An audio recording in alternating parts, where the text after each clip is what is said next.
Hey guys, welcome back. In this video, I'll show you how to set up Auto Archive in Trello. First, open one of your boards. Make sure you already have a done list. I'll use this as an example. Now, go to Automation, then choose Rules.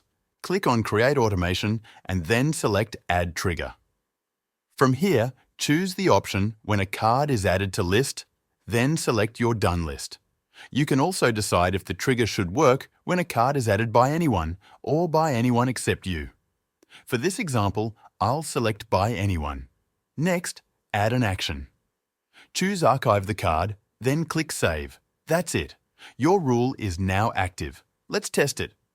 When you move a card to the done list, you'll see it automatically archived.